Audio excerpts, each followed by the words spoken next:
Fala galera, eu sou o Felipe Santos do canal Futebol de Botão. Deixa o like de vocês aí, se inscreva no canal, ative o sininho, compartilhe os vídeos nas suas redes sociais. E vamos para mais um vídeo da série aqui do canal sobre os mundiais, sobre as Copas do Mundo. Hoje eu lhes trago o vídeo falando sobre a Copa de 1934. Eu tô gravando esse vídeo aqui um dia depois da conquista do Flamengo sobre o Corinthians. Para quem assistiu o vídeo anterior sobre a conquista do Flamengo, vocês sabem que eu falei que eu tô resfriado, com problema de sinusite, minha voz não tá muito boa, mas é isso aí, a gente vai trazendo os conteúdos aqui pro canal. Vamos falar sobre a Copa do Mundo de 1934, sediada na Itália. Foi a segunda edição da Copa do Mundo, a primeira foi ganha pelo Uruguai em 1930.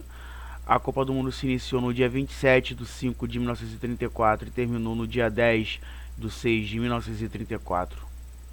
Enfim, vamos por partes, vamos do início, né? Vamos do início.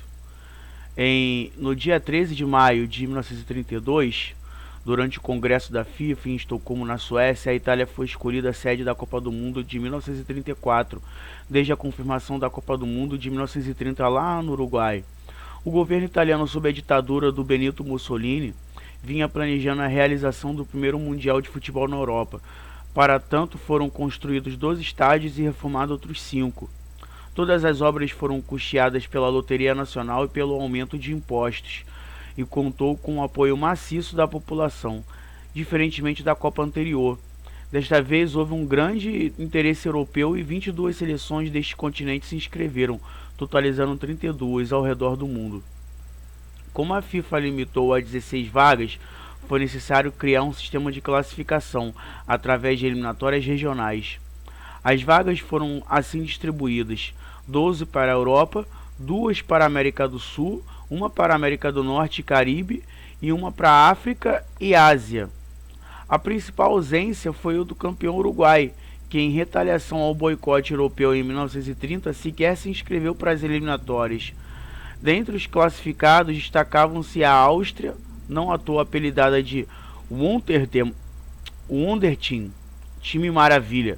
Bom, a tradução é time maravilha, mas se eu falei Wonder Team de forma errada, é porque está na língua deles e eu não soube falar direito. Enfim, uma das melhores seleções do século XX, com seu centroavante Matias Sindelar, a Espanha do goleiro Ricardo Zamora e a Tchecoslováquia do atacante Oldrich Nejedly e do goleiro Franciszek Planica. Bom, eu tô falando aqui o nome dos jogadores, mas se eu tô falando de forma errada, vocês por favor podem botar aí nos comentários, porque realmente são jogadores da época em que ninguém aqui provavelmente assistiu futebol. Eu nunca assisti uma partida dessa época aí, porque eu nunca encontrei vídeos. E olha que eu já assisti jogos de Copas do Mundo antigas, inclusive a final de 58 eu já assisti em preto e branco. Enfim, então é isso. Então, somando-se a essas, é claro, estava a anfitriã Itália, que não mediu esforços para montar um time de respeito, sob a direção do jornalista Vittorio Pozzo. A seleção italiana, no caso, somou a boa base da Juventus de Turim, 6 sul-americanos naturalizados, 5 argentinos e um brasileiro. Anfilóquio Marques Gurassi, o Filó. Os nomes são complicados mesmo para a época, mesmo sendo brasileiro. Os demais classificados foram Suécia, Hungria, Suíça, Romênia, Holanda, Bélgica, França, Brasil, Argentina e Egito, primeiro africano a jogar a Copa do Mundo, e os Estados Unidos. Itália e Espanha se enfrentaram nas quartas de finais em 2 jogos da Copa do Mundo, em 2 jogos duríssimos. Tem um adentro aqui que até há pouco tempo Itália e Espanha só haviam se enfrentado em 2 partidas de Copa do Mundo. Claro, Na época, essa segunda partida equivalia como se fosse a primeira. Por quê? Na época não havia prorrogação. Era como não havia a regra da prorrogação e muito menos os pênaltis, que também não havia, foi se decidido por uma partida de desempate. Mas a Itália e a Espanha, no caso, só voltaram a se enfrentar em uma Copa do Mundo depois, só em 1994. Mas isso é história para a Copa do Mundo dos Estados Unidos. Só fica esse adentro aqui no vídeo, que a Itália e a Espanha, depois dessa Copa do Mundo, só voltariam a se enfrentar em 1994. Lá em 94, eu vou citar esse Mundial aqui como uma referência, porque ela tem história para contar dessa partida também. E também foi um jogo muito duro. Enfim, no primeiro deles, um empate em 1-1 no tempo normal e outro no 0-0, que como se fosse uma prorrogação. No dia da semifinal, a Itália sofreu muito para ganhar da Áustria por 1-0. E na final, a esquadra azurra só conseguiu garantir o título de campeão mundial na prorrogação. Uma vitória pelo placar minimoide mínimo de... Aliás, minimoide, perdão. É porque eu escrevi esse texto meio às pressas. Ficou junto aqui. Uma vitória pelo placar de mínimo... uma vitória pelo placar mínimo de 1-0. Com gol de Ângelo Schiaffino, após empate por 1-1 no tempo normal. A conquista foi muito explorada pelo ditador Mussolini, algo que voltaria a ser feito por vários regimes autoritários ao longo da história das Copas. Guardem bem isso, porque vai ter muita história entrelaçando com ditaduras, de fascismo, nazismo, de Copas que viriam depois dessa de 34. Inclusive a própria de 38, ainda com Mussolini no poder na Itália.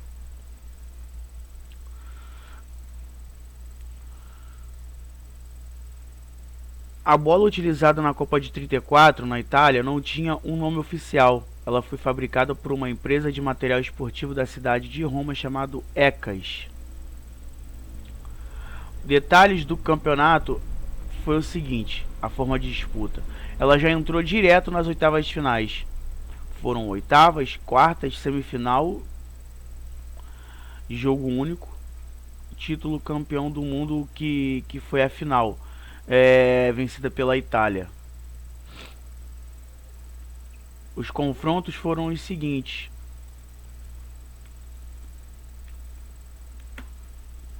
vamos lá ver os confrontos aqui rapidinho para passar para vocês.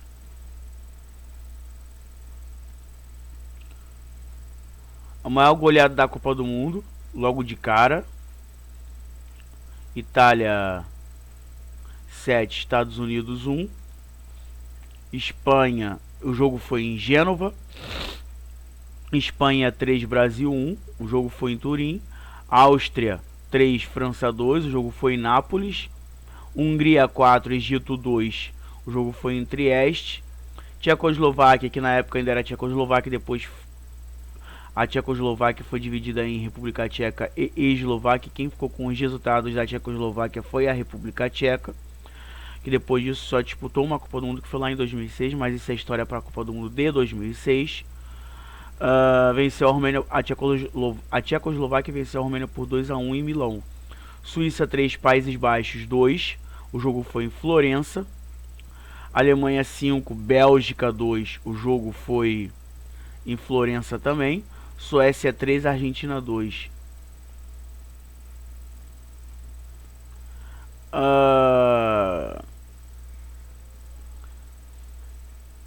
Itália 1, nas quartas de finais, Itália 1, Espanha também 1.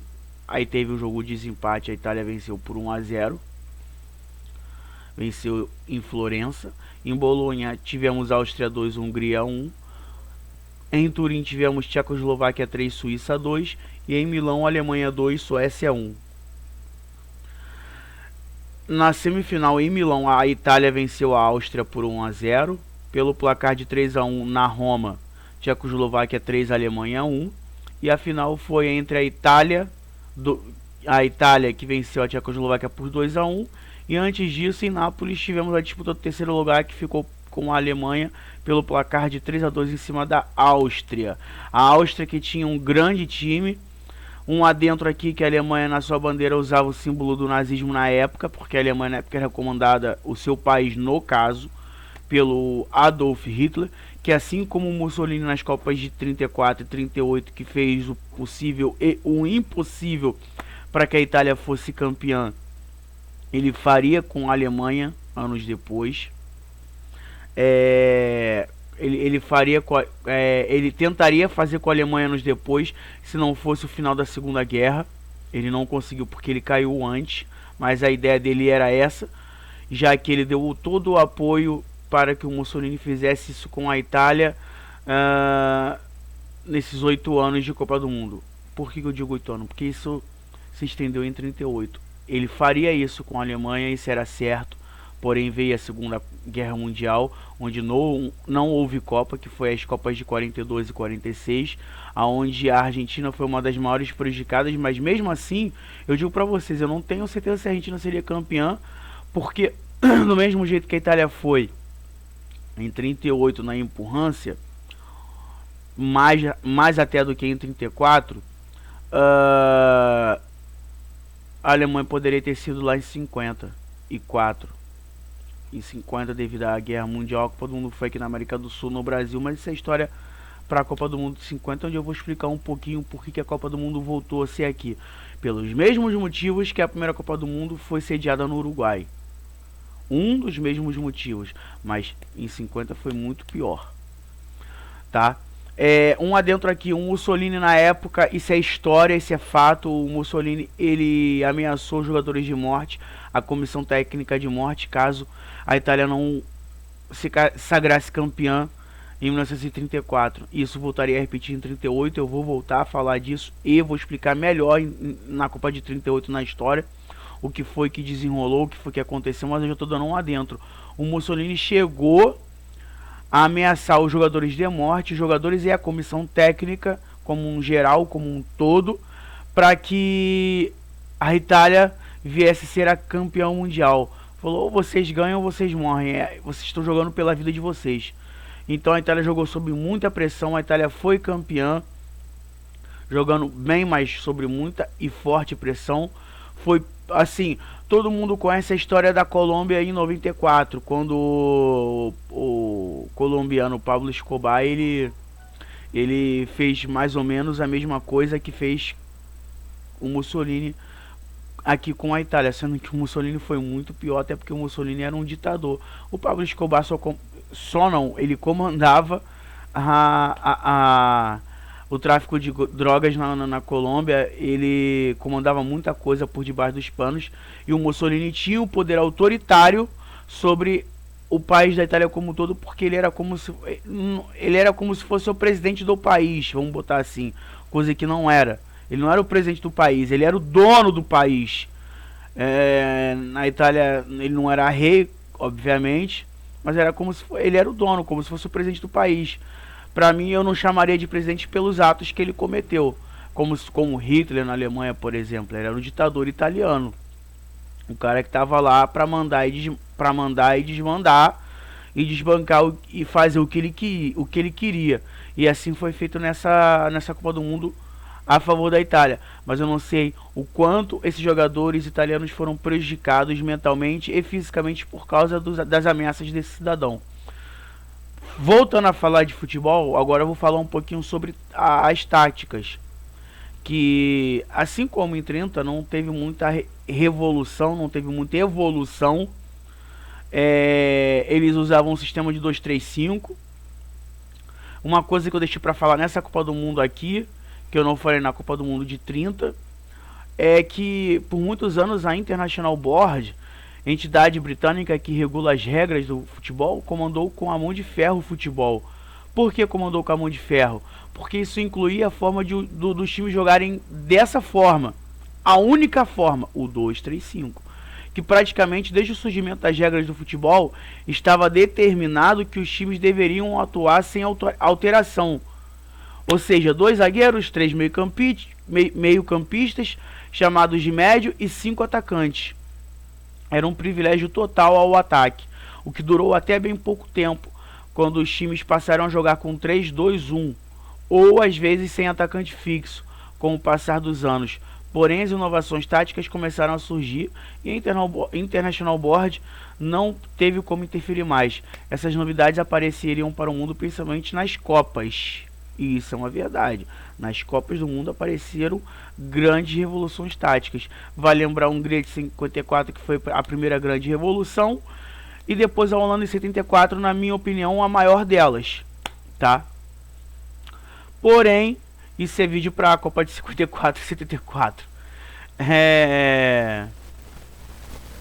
Como eu disse, o futebol vivia uma espécie de ditadura imposta pela International Board por conta das regras, sistema tático, de times e escalações que era imposta pela entidade britânica.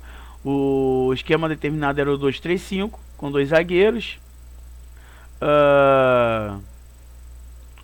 3 no meio campo e 5 atacantes. Era loucura pensar dessa forma, mas esse era o esquema tático usado pelas seleções na Copa de 30, 34 e 38 na França.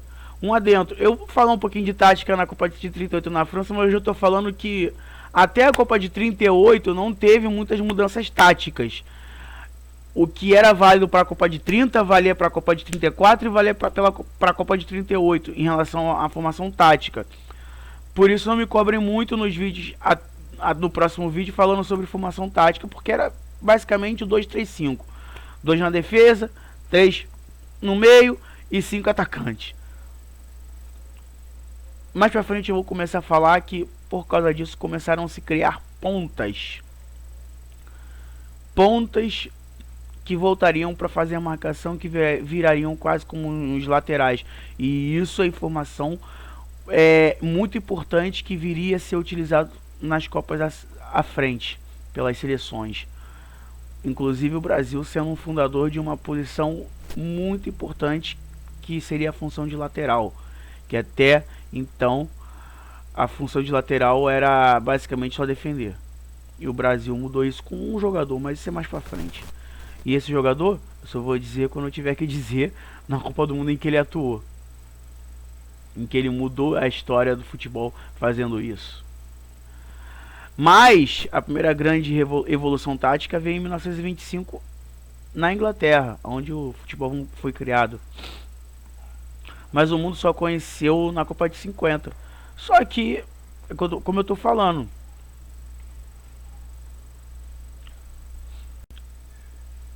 desculpa galera, eu tive que dar um pequeno corte aqui no vídeo, porque como eu falei que eu tô um pouquinho resfriado, eu tive que dar um espirro, então eu dei um pause no vídeo, mas retomando, falando que a primeira grande evolução da Copa tática veio em 1925 na Inglaterra. Por que eu tô citando isso? Porque veio antes até da primeira Copa do Mundo. Eu não citei lá na Copa de 30 porque eu achei importante falar um pouco mais disso na Copa de 34. Poderia deixar para a Copa de 38, que fecharia o ciclo? Poderia, mas eu quis deixar ali no meio, sabe? No meio. Mas eu vou me aprofundar um pouquinho melhor sobre essa tática de 1925 na Copa de 50. Por quê? Porque lá é que na metade da década... porque só lá? Porque na metade da década de 20 o inglês Herbert Chapman fez pequenas alterações no esquema do Arsenal, como comandou no Arsenal, mas como naquela época era tudo meio bitolado por falta de informações, porque naquela época os veículos que rodavam era jornal, basicamente, jornal e rádio. Eram os veículos que você tinha para você fazer a sua imprensa, a sua comunicação, porque na época não tinha televisão e muito menos internet. Então era um meio de você se comunicar, era pelos jornais e pelo rádio. Então não era tão conhecido, mas sim, na metade da década de 20 o inglês Herbert Chapman fez pequenas alterações no esquema do Arsenal. Como comandou a Inglaterra na Copa de 50, ele colocou em prática também na seleção. Mas são coisas que eu só vou falar lá na Copa de 50. Só dei um pequeno bom aqui pra vocês. Beleza, galera? Então vocês... espero que vocês tenham gostado do vídeo. Eu só vou trazer mais uma coisa aqui pra vocês, que foi o artilheiro da Copa, premiação, essas coisas. O time da Copa do Mundo de 34 ficou com o goleiro da Espanha, Ricardo Zamora. Os zagueiros foram o Heraldo Monzeglio, da Itália, e o Jacinto Quinóces, da Espanha. Na meia, ali na meiuca, ficou com o austríaco Johan Urbanek, pelo italiano Luiz Monte, pelo jogador da Tchecoslováquia, perdão, Josef Kostalek, e pelo italiano Giuseppe Meazza, sim, o famoso Giuseppe Meazza, que dá o nome ao estádio italiano, que quando joga Inter de Milão é Giuseppe Meazza, e quando joga o Milan vira San Siro. Mas sim, é ele mesmo. Atacante Raimundo Orsi, Henrique Guaita, os dois italianos, Matias Sindelar, da Áustria, que foi um grande jogador austríaco, e o da Tchecoslováquia, Oldrich Nejedly, que eu falei lá no começo do vídeo, que eu acho que eu falei errado, mas tá aí. A artilharia ficou com o Oldrich Nejedly com 5 gols. Ele foi o artilheiro da Copa do Mundo. E é basicamente isso. Foi o artilheiro máximo com 5 gols. Com 4 gols ficou o Edmund Konen, da Alemanha.